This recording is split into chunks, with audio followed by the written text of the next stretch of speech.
3,5 millones de páginas, 2,000 videos, 180,000 imágenes, correos electrónicos, mensajes privados, memorandos internos, entrevistas grabadas, anexos, tachaduras, redacciones, silencio. Durante años todo eso estuvo guardado, no perdido, no destruido, guardado. Estaba guardado en servidores, en carpetas, en archivos etiquetados como evidencia, en manos de instituciones que en teoría existen para investigar y para cerrar casos. Y durante años el mundo creyó que entendía la historia, un millonario extraño, una isla privada, un círculo de contactos poderosos, rumores oscuros, fotos incómodas, teorías de conspiración. Pero cuando el archivo empezó a abrirse, la historia dejó de ser solo un escándalo, se convirtió en estructura. Porque cuando juntas correos, videos, entrevistas, acuerdos judiciales, declaraciones policiales y condenas posteriores, ya no estás viendo solo a un hombre, estás viendo un sistema. Y ese sistema no se construyó en una noche, no se sostuvo por accidente, no duró tantos años por casualidad, se sostuvo por acceso, por prestigio, por silencio, por lentitud institucional, por ambigüedad legal y por una diferencia que casi siempre confunde al público, la diferencia entre saber y probar. Hoy no vamos a hacer un video de morbo, no vamos a hacer una lista de escándalos vacíos, no vamos a gritar nombres solo para generar clics, vamos a hacer algo más incómodo, vamos a mirar el archivo como si fuera lo que realmente es. Un mapa fragmentado de poder, percepción, influencia y de un juicio que nunca ocurrió. El primer error que comete mucha gente cuando piensa en pruebas es imaginar un correo que diga literalmente "esto es un crimen". Eso casi nunca existe. Los sistemas no se escriben así, las redes no se administran así, la gente que vive en zonas de poder no deja confesiones limpias en texto plano. Los sistemas se escriben con frases pequeñas. ¿Qué edad tiene esta? No parece una confesión, ¿verdad? Parece una pregunta, pero una pregunta también puede decir mucho dependiendo del contexto. En los materiales que se han discutido públicamente y en resúmenes mediáticos, aparecen frases con una lógica repetida. ¿Qué edad tiene esta? Tráela a Nueva York, que me envíe fotos. Tu viaje dependerá de qué tan sexy sean. No es buena idea que vengas hoy. Demasiada gente piensa que te ves muy joven. Un mensaje aislado puede ser ambiguo. 10 mensajes con la misma dinámica empiezan a construir patrón. 17 mensajes con lenguaje parecido sobre edad, fotos, viajes, apariencia y acceso ya no se sienten como coincidencia. En derecho penal eso importa, porque no siempre se prueba una historia con una sola frase, muchas veces se prueba con repetición, patrón de conducta, rutina, lógica operativa. Y en estos archivos la repetición aparece una y otra vez. Edad, foto, viajes, privacidad, disponibilidad, condiciones. No es una escena, es una arquitectura. Hay un correo citado en estos análisis que parece pequeño, pero no lo es. La frase en esencia dice algo como: no es buena idea que vengas hoy. Demasiada gente piensa que te ves muy joven. Esa frase cambia el tono de inmediato, porque ahí ya no estamos en logística, estamos en percepción. Y cuando alguien expresa preocupación por cómo otra persona es percibida, especialmente en relación con su edad, se puede interpretar como conciencia del riesgo. Esto por sí solo no es una condena, no es una sentencia, no es una confesión completa, pero sí puede ser un juicio, un indicador. Y los jurados prestan atención a los indicadores, especialmente cuando el acusado ya tenía antecedentes públicos, especialmente cuando ya existía una condena previa en Florida, especialmente cuando el contexto general ya estaba cargado de acusaciones sobre menores. Una frase así, en otro contexto, podría parecer un comentario superficial. En este contexto pesa distinto. Otra línea que destaca en estos análisis, esta idea: tu viaje dependerá de qué tan sexy sean. La palabra clave ahí no es sexy. La palabra clave es dependerá. ¿Qué significa? Condición, intercambio, incentivo.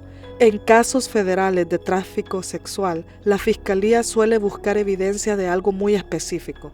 que hubo un beneficio, una promesa, un incentivo o una cosa de valor condicionada a conducta sexual, encuentros o explotación.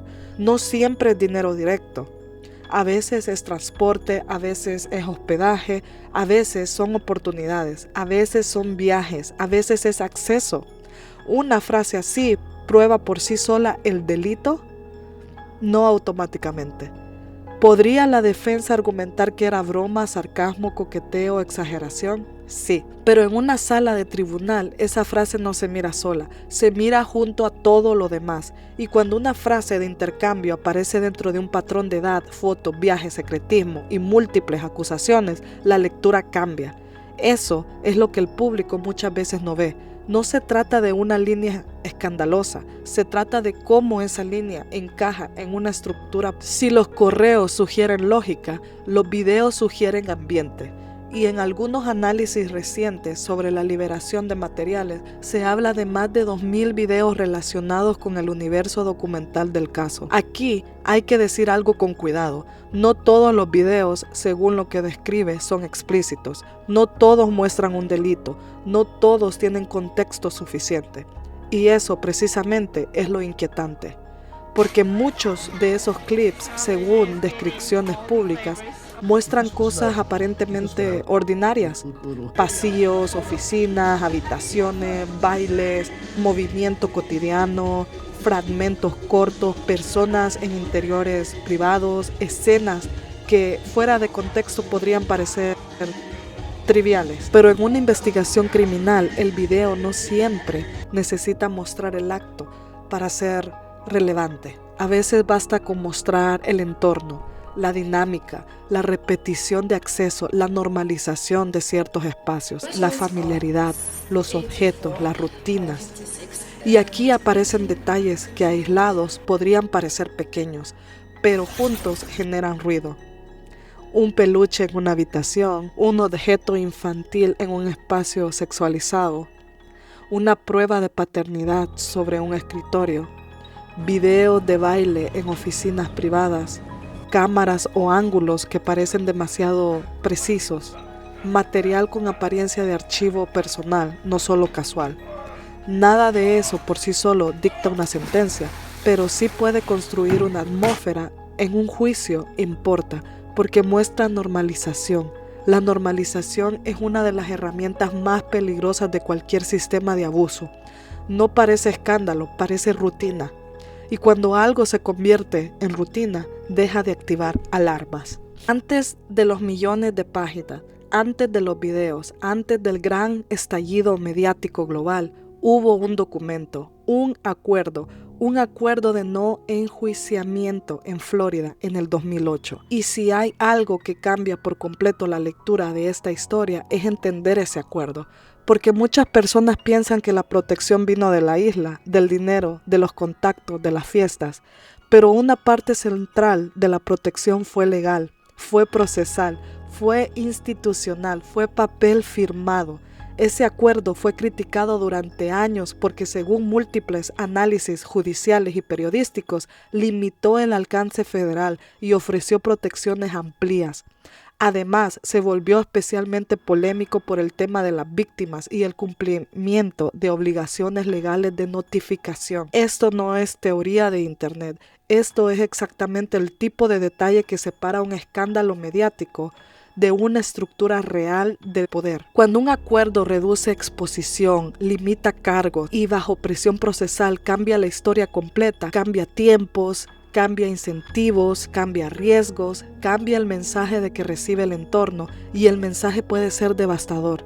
¿Se puede sobrevivir esto? Aquí es donde entra una de las preguntas más fuertes del Fallout. No solo quién conoció a Einstein antes, no solo quién apareció en fotos, no solo quién figuró en un correo. La pregunta incómoda es, ¿quién siguió en contacto después del 2008?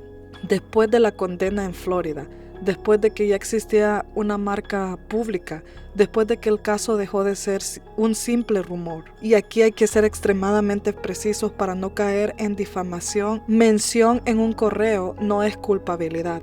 Contacto no es condena. Aparecer en documentos no prueba delito. Pero continuidad de relación sí abre preguntas legítimas. preguntas éticas, preguntas de criterio, preguntas de coherencia, preguntas sobre reputación y tolerancia sexual. ¿Por qué mantener cercanía? ¿Por qué seguir escribiendo? ¿Por qué seguir visitando? ¿Por qué seguir orbitando una figura ya públicamente contaminada? La ley no castiga malas amistades, pero la historia sí las registra. Este es el punto que mucha gente quiere escuchar y con razón, pero aquí en Solumbra lo vamos a hacer con cuidado, no para proteger poder, sino para proteger verdad. Porque una lista mal contada destruye credibilidad, una lista bien contada revela estructura. En diferentes materiales, resúmenes, correos y coberturas se mencionan nombres de figuras públicas, empresarios, políticos, académicos y celebridades. Algunos de esos casos se presentan como contacto social, otros como comunicación ocasional, otros como menciones en cadenas de correos y en algunos casos como vínculos que ya eran conocidos desde hace años. Entre los nombres que suelen salir en estas conversaciones mediáticas y en el fallout público se mencionan, por ejemplo, el Prince Andrew, Bill Clinton, que está mencionado recurrentemente en el universo de discusión pública, aunque mención no equivale a delito. Claro que se menciona a Ghislaine Maxwell, quien sí fue condenada en un caso federal. Se menciona Woody Allen, referido en algunos intercambios comentados mediáticamente. Se menciona Steve Bannon por las entrevistas, intercambio para una posible pieza de rehabilitación de imagen. Se menciona Peter Mandelson, nombre que ha aparecido en intercambios reportados y que generó reacción pública. Se menciona Leon Black, que es un nombre recurrente en debates públicos sobre vínculos y negocios. Se mencionan figuras académicas y financieras vinculadas a redes de prestigio, ejecutivos, abogados, inversionistas y figuras públicas mencionadas en análisis del fallout reputacional y renuncias. Y aquí repito lo más importante. Aparecer en un archivo, en un correo o en una agenda no significa participación criminal automática. Lo que significa es que el mapa de relaciones era amplio, que el acceso era real, que la proximidad al poder existía y que en muchos casos la pregunta pública se mueve del terreno penal al terreno ético, institucional y reputacional. Y otro error más común es imaginar que esta historia empieza en una habitación privada. No, los sistemas no empiezan ahí. Empiezan mucho antes, empiezan en acceso, en reputación, en imagen, en legitimidad prestada. Durante años Einstein cultivó algo más valioso que dinero, credibilidad social, no solo por riqueza, sino por asociación, filantropía, donaciones, redes académicas, fundaciones, ciencia, prestigio intelectual, círculos de élite. El dinero abre puertas, pero la filantropía puede desarmar sospechas. Cuando alguien aparece rodeado de universidades, científicos, premios, foros y discursos de alto nivel, la percepción pública cambia. Y cuando cambia la percepción, cambia el umbral de alarma. Ese es uno de los mecanismos de blindaje más poderosos que existen. No la fuerza, no la amenaza, la legitimidad. Durante años el caso se consumió como escándalo. La isla, el avión, los famosos, las fotos, los rumores, las teorías. Y sí, todo eso atrae atención, pero también puede distraer, porque mientras el público se concentra en nombres explosivos, muchas veces se pierde lo más importante, la estructura legal, los acuerdos procesales, la cadena de custodia, la admisibilidad, los tiempos de investigación, las decisiones institucionales.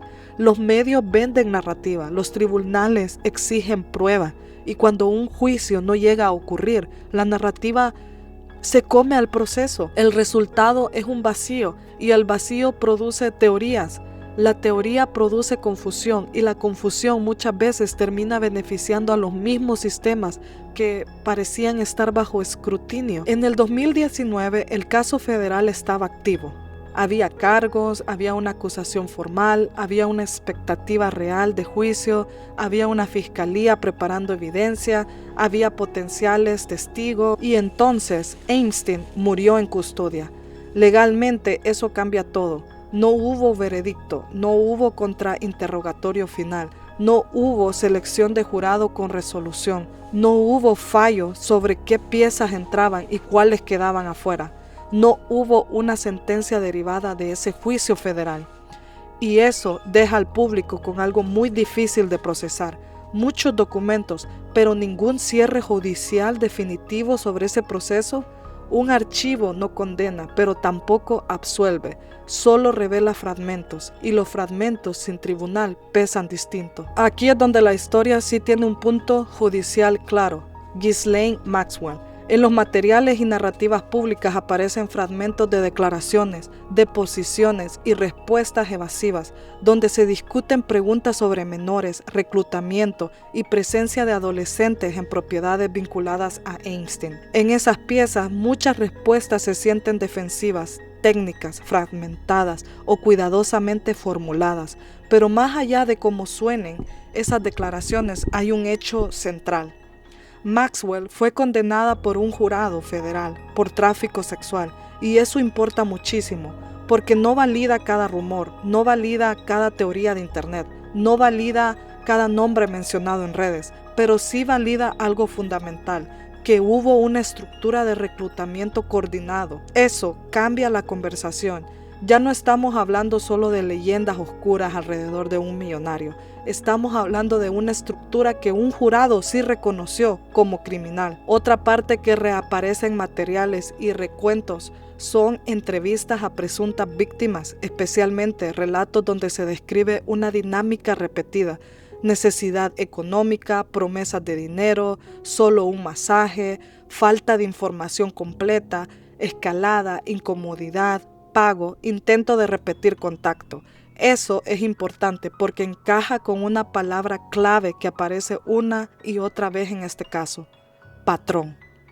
No es una historia aislada, no es un evento único, no es una acusación sin ecos, es patrón.